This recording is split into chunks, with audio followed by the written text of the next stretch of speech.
മോഹൻലാലിനെ സംബന്ധിച്ച് സമീപ വർഷങ്ങൾ എടുത്താൽ കരിയറിൽ ഏറ്റവും നേട്ടമുണ്ടായ വർഷമാണ് ഇത്. നായകനായി എത്തിയ 3 ചിത്രങ്ങളും തിയേറ്ററുകളിലേക്ക് ജനത്തെ കാര്യമായി എത്തിച്ചു. ബോക്സ് ഓഫീസ് കളക്ഷനിൽ അവ പലപ്പോഴും വാർത്ത സൃഷ്ടിച്ചു. ഒപ്പം ഇപ്പോഴിതാ ദാദാസാഹേബ് ഫാൽക്കെ അവാർഡ് ജേതാവുമായി.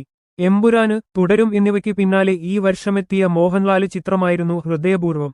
3 ദിനങ്ങൾക്കിപ്പുറം ചിത്രം ഒടിടിയിലേക്ക് എത്തുകയാണ്. ഓണം റിലീസായി എത്തിയ ചിത്രത്തിന്റെ ഫൈനൽ കളക്ഷന് കണക്കുകൾ എത്രയെന്ന് നോക്കാം. ഇടവേളയ്ക്ക് ശേഷം സത്യന് അന്തിക്കാട് മോഹൻലാല് കോംബോ വീണ്ടും ഒന്നിക്കുന്നു എന്നതായിരുന്നു ഈ ചിത്രത്തിന്റെ USP. ഓണം റിലീസായി ഓഗസ്റ്റ് 28-നാണ് ചിത്രം തിയേറ്ററുകളിലെത്തിയത്. ഫീല് ഗുഡ് ഫാമിലി ഡ്രാമ ഗണത്തിൽപ്പെട്ട ചിത്രം സത്യന് അന്തിക്കാട് ഫ്ലേവറിലുള്ള ഒരു ചിത്രം ആയിരിക്കുമ്പോൾ തന്നെ പ്രമേയത്തിലും അവതരണത്തിലുമൊക്കെ ഫ്രഷ്നസ് ഉള്ള ചിത്രമായിരുന്നു.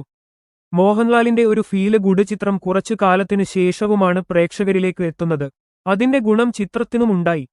ഓണത്തിന് തിയേറ്ററുകളിലെ പ്രേക്ഷകരുടെ തെരഞ്ഞെടുപ്പിൽ ഇടം പിടിക്കാന് ഹൃദയപൂർവ്വത്തിന് സാധിച്ചു. അത് ബോക്സ് ഓഫീസിലും നേട്ടമായി മാറി.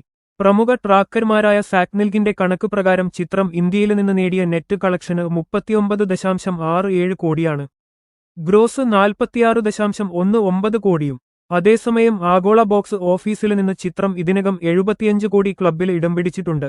75.44 കോടി എന്നതാണ് സാക്നിൽഗിന്റെ കണക്ക്. അതേസമയം OTT റിലീസിന് മുൻപ് തിയേറ്ററുകളിലെ ചിത്രത്തിന് ഇന്ന് കൂടി കൂട്ടി 3 ദിവസമേ ലഭിക്കൂ.